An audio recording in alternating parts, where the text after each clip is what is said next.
बुद्धिमान इंटेलिजेंट यह ऐसा शब्द है जिसे तारीफ और तंज दोनों की अंदाज में कहा जाता। यदि कोई काम बिगड़ जाता है तो उसे तंज कसते हुए कहा जाता है कि खुद को बुद्धिमान न समझो। वहीं यदि किसी कार्य को सफलतापूर्वक कर दिया जाता है या किसी मुश्किल परिस्थिति का हल निकाल लिया जाता है तो हम कहते हैं बहुत बुद्धिमान है। लेकिन प्रश्न यह है कि वास्तव में बुद्धिमान कौन है और कैसे बना जा सकता है बुद्धिमान। बौद्ध धर्म के संस्थापक महात्मा गौतम बुद्ध के विचार और कहानियों से व्यक्ति को प्रेरणा मिलती है।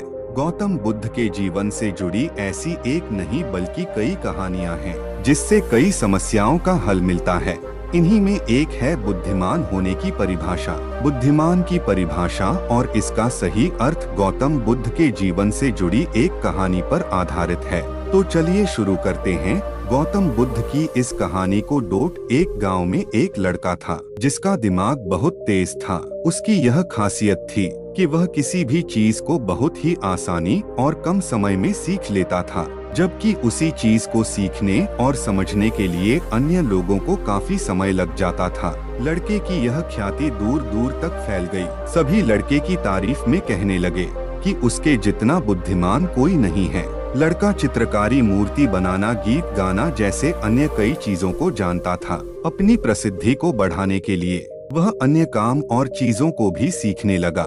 इस तरह से उसे अपनी बुद्धिमत्ता पर अहंकार हो गया, क्योंकि वह साधारण व्यक्ति होकर कई असाधारण काम भी आसानी से करने लगा था। एक दिन लड़के का सामना भगवान गौतम बुद्ध से हुआ। लड़के को खुद पर खूब अहंकार था और इस कारण उसे किसी से ईर्ष्या नहीं होती थी, क्योंकि वह खुद को ही श्रेष्ठ समझता था। लेकिन पहली बार उसे गौतम बुद्ध को देख ईर्ष्या हुई और वह अपनी तुलना बुद्ध के साथ करने लगता है। वह देखता है कि बुद्ध के पास भिक्षा मांगने के लिए एक कटोरा है और उसके पास अपार धन।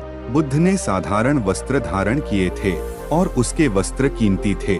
बुद्ध नंगे पैर थे और वह नंगे पांव जमीन पर पैर भी नहीं रखता था। इस तरह से लड़का एक नहीं बल्कि कई चीजों से गौतम बुद्ध के साथ अपनी तुलना करने लगा। हर चीज से तुलना करने के बाद वह मन ही मन सोचता है कि आखिर मैं इस भिक्षु के साथ अपनी तुलना क्यों कर रहा हूँ, जबकि इसका और मेरा जीवन बिल्कुल अलग है। वहाँ मौजूद सभी लोग गौतम बुद्ध का सम्मान कर रहे थे। लड़का सोचने लगा कि आखिर इनमें ऐसा क्या है जो मुझ में नहीं है, जिस कारण मेरे भीतर इनके प्रति ईर्ष्या पैदा हो गई। अपने मन में चल रही जिज्ञासा को शांत करने के लिए वह बुद्ध के पास जाता है। बुद्ध के पास जाकर वह कहता है, मैं इस गांव का सबसे बुद्धिमान व्यक्ति हूँ और आप अपने आसपास जो भी देख रहे हैं मैं वह सब करना जानता हूँ। मैं किसी भी कार्य को बहुत कम समय में सीख लेता हूँ, इसलिए सभी लोग मेरा सम्मान करते हैं। लेकिन फिर भी आपको देख मेरे भीतर ईर्ष्या पैदा हो गई। इसलिए मैं जानना चाहता हूँ कि आपकी उपलब्धि क्या है। सभी आपको इतना आदर सम्मान क्यों दे रहे हैं? लड़के के सवाल का जवाब देते हुए बुद्ध कहते हैं, मेरी कोई उपलब्धि नहीं है, लेकिन तुम कह सकते हो कि मेरी यही एक उपलब्धि है। बुद्ध लड़के से पूछते हैं, क्या तुम्हें निंदा अच्छी लगती है? लड़का कहता है कि भला किसे निंदा अच्छी लग सकती है? बुद्ध कहते हैं कि जो तुम्हें अच्छा और बुरा लगता है मैं इनसे भी ऊपर हूँ। मुझे ना निंदा सताती है और ना अपनी प्रशंसा से प्रसन्न होता हूँ। यही अंतर है तुम में और मुझ में। बुद्ध कहते हैं, तुमने सैकड़ों काम सीखे लेकिन सबसे जरूरी काम को सीखना भूल गए। लड़का पूछता है, कौन सा काम? बुद्ध ने दिया बुद्धिमान होने का ज्ञान। बुद्ध कहते हैं कि क्या तुम्हें मन को नियंत्रण करना आता है? यह बात सुनकर लड़का समझ जाता है कि उसे बुद्ध से ईर्ष्या क्यों हुई। बुद्ध कहते हैं, जिसने संपूर्ण जगत जीत लिया लेकिन अपने मन को नहीं जीत पाया उसने कुछ भी नहीं जीता।